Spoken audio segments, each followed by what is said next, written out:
Capítulo 2931 O caminho à frente, parte 3. Essas condições tinham como objetivo testar a moral e o autocontrole dos doppelgangers. Para determinar se a mentalidade deles se encaixaria melhor com a sociedade humana, vegetal ou animal, Legain precisava saber como os doppelgangers reagiam sob estresse. Por último, mas não menos importante, vocês estão proibidos de atingir uma massa superior à da forma que eu vou atribuir a vocês. Não há sentido em mandá-los lá para aprender sobre si mesmos se vocês superarem todas as dificuldades simplesmente pela força bruta. Em sua forma natural, os doppelgangers pareciam uma poça gelatinosa do tamanho de uma piscina inflável. Eles podiam comer o quanto quisessem e reter a massa ou se dividir em duas séries diferentes, produzindo uma prole.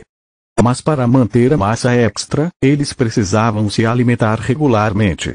Caso contrário, como aconteceu com Proteus, eles simplesmente não sentiriam fome enquanto seus corpos metabolizavam a nutrição acumulada até que voltassem ao tamanho original. Você está me dizendo que eu não posso me transformar em uma besta divina? Proteus ficou pasmo. Que nenhum dos meus filhos pode acessar sua forma quimérica. Como vamos nos defender, então? Você não vai. Legain respondeu secamente. Mais uma vez, esta é uma experiência de aprendizado.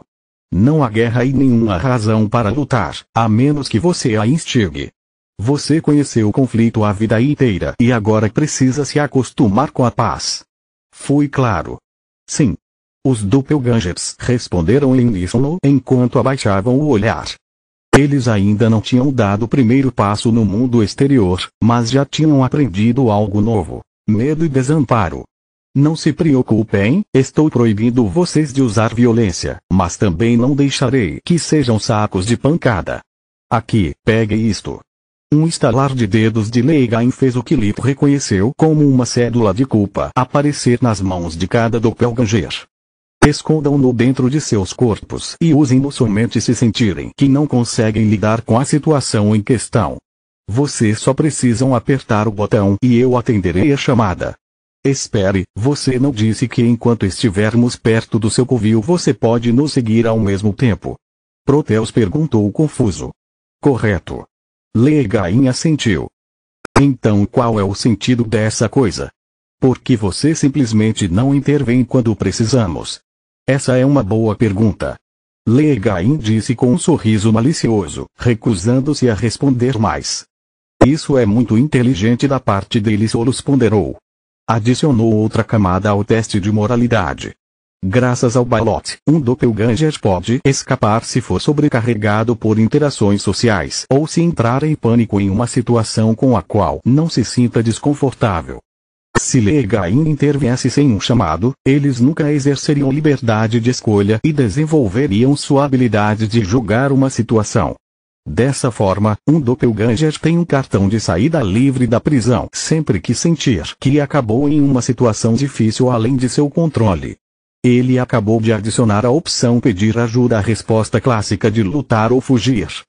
De fato, Lita sentiu telepaticamente, tomando notas mentais para a educação futura de Valeron e Elisia.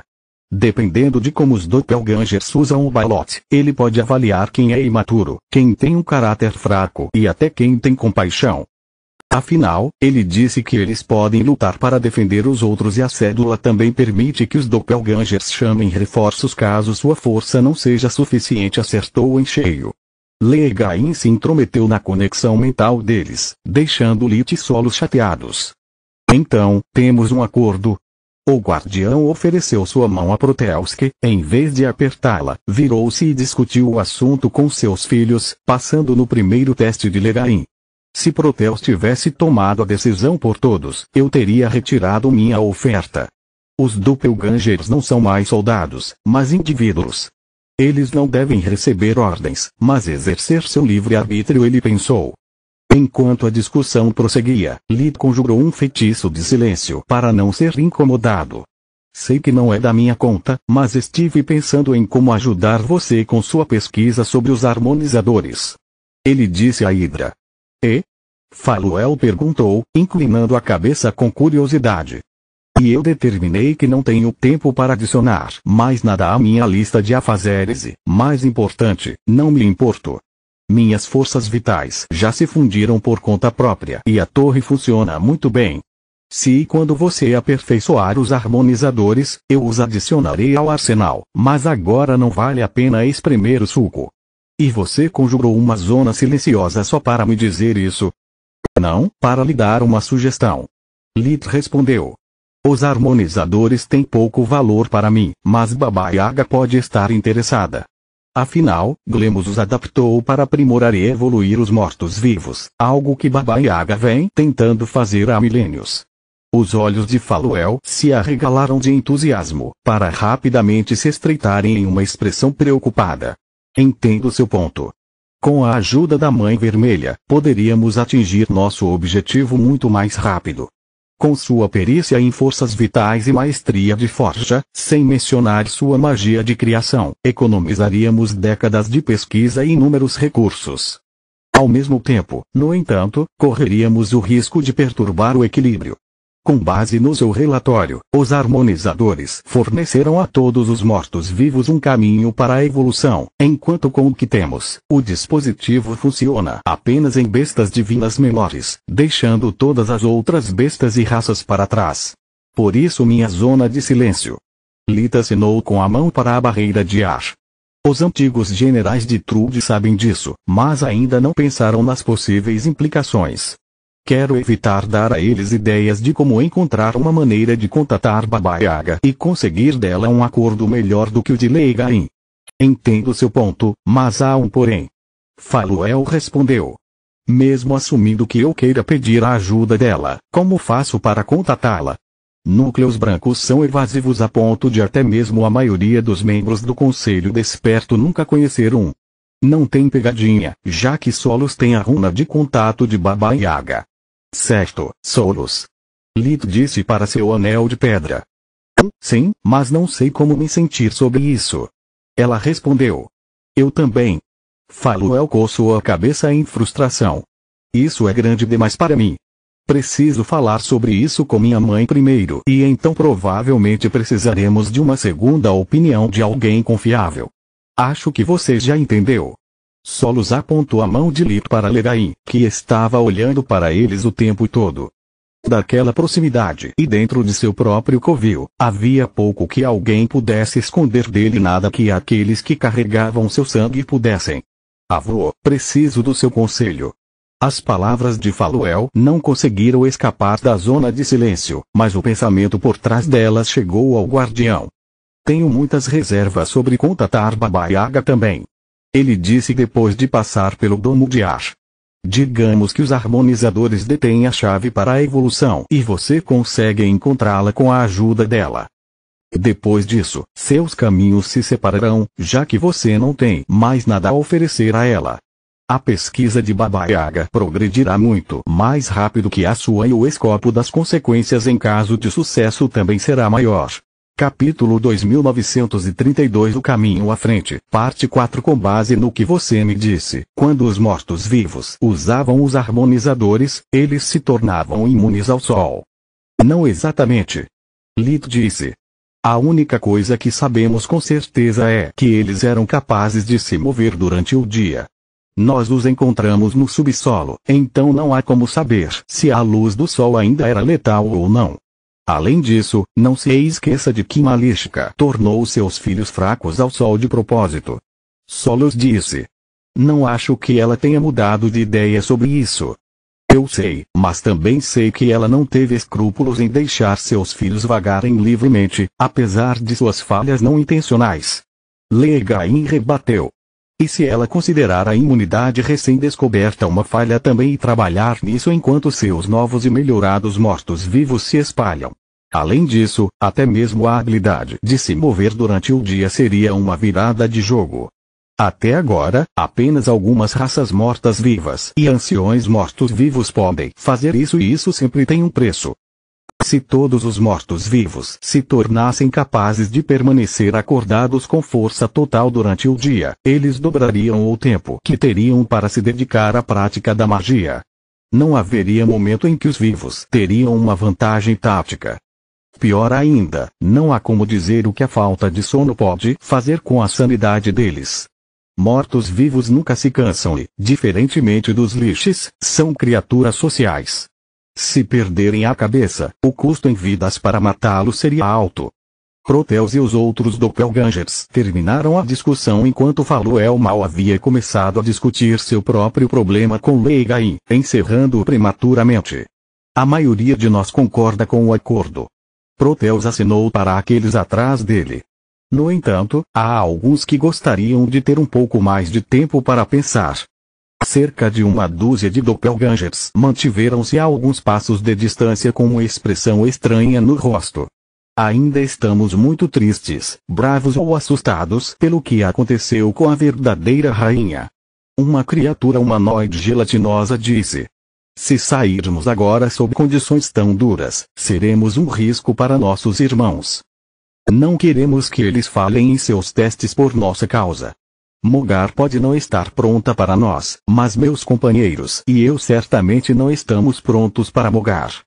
Uma escolha sábia. Leigain assentiu. Vocês podem ficar aqui o tempo que precisarem, mas não se enganem. Eu os julgarei como indivíduos, não como um todo.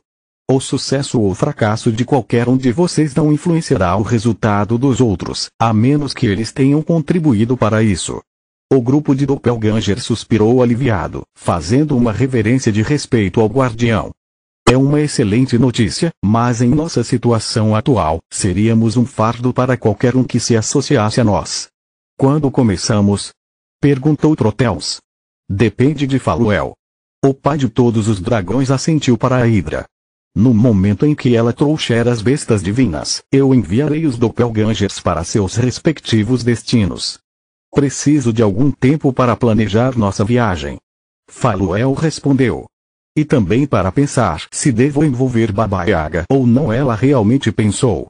Eu já ouvi a opinião do avô e do Lit, mas ainda não perguntei à mamãe. Ela é a única em quem posso confiar para não fazer barulho e ser sobrecarregada com besteiras políticas. Voltarei para buscá-lo assim que terminar os preparativos. Enquanto isso, trarei o fio de volta ao laboratório da Hidra. Nada disso era da conta de Lit. Ele só se concentrou em consolar Valeron, o segundo. O bebê estava triste por se reunir com seu pai apenas para ser separado mais uma vez do falso Jormon e do resto de sua família. Não vou a lugar nenhum, pequena. Lit pensou e as escamas do dragão entregaram a mensagem. Logo estaremos de volta em casa, onde todos estão esperando por você. As imagens de Camila, Solos, Elisia, Chargein e todos os Verens surgiram na mente de Valeron, substituindo a tristeza pela nostalgia. Enquanto os antigos generais de Trude seguravam o bebê e se despediam dele um de cada vez, o pensamento de sua nova família permitiu que Valeron não caísse em lágrimas novamente. Império Gorgon, cidade de Arregal, taverna Dragão de Barril, alguns dias depois. Zepoacala, o antigo ranger da região de Kelar do Reino Grifon e antigo hospedeiro de Davon, não conseguia parar de olhar para a porta com uma mistura de medo e expectativa. Mais de um ano se passou desde o fim da Guerra dos Grifons e um pouco mais desde o dia em que o cavaleiro decidiu sozinho encerrar o vínculo deles. No entanto, ele ainda os contava e cada dia que passava parecia um ano. Com todos os lugares do Império, alguém tão sofisticada quanto Davna escolher um restaurante familiar só pode significar más notícias. Ele pensou. Ao ouvir o nome da taverna, Lit teria imaginado a placa retratando um pistoleiro legal Virno, mas isso era apenas porque ele veio da Terra. Em Mogar, as coisas eram muito mais mundanas, e as armas de fogo eram uma relíquia do passado. A placa da taverna tinha a imagem de um dragão sentado dentro de um barril de cerveja enquanto bebia seu conteúdo com uma caneca. O povo do Império era obcecado por dragões devido à presença de Leigain e os considerava boa sorte. Após a dança do dragão, as pessoas se tornaram quase fanáticas e ficou difícil encontrar um estabelecimento sem um nome relacionado ao dragão. Os donos de restaurantes famosos foram forçados a seguir a tendência, muitas vezes escolhendo um nome ridículo para garantir sua originalidade e não serem confundidos com um de seus concorrentes. O interior da taverna era todo feito de madeira de lei. O chão estava limpo, mas cheio de marcas de arranhões deixadas pela movimentação constante de mesas e cadeiras. Nas paredes estavam penduradas armas decorativas e pinturas medíocres retratando paisagens para dar um pouco de cor ao lugar. As mesas eram quadradas e podiam acomodar no máximo 4 pessoas. O dono gostava de mantê-las assim para desencorajar grupos grandes. Claro, elas traziam bastante dinheiro, mas a bagunça e o barulho que faziam geralmente afastavam os clientes regulares. O aumento do lucro foi amplamente ofuscado pela sobrecarga da cozinha, pelo estresse dos garçons e pelas reclamações dos frequentadores. Especialmente aqueles que se sentavam no balcão do bar e buscavam paz enquanto tomavam suas bebidas. Quanto a Akala, ele ainda era um dos mais procurados do reino, mas, graças à sua longa barba e cabelo, mesmo os poucos que já tinham visto seu pôster não conseguiram reconhecê-lo.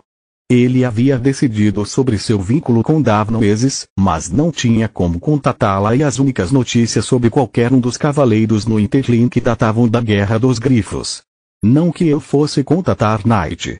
Ela é mais louca do que eu já fui e seu hospedeiro me faz parecer um santo, Akala pensou.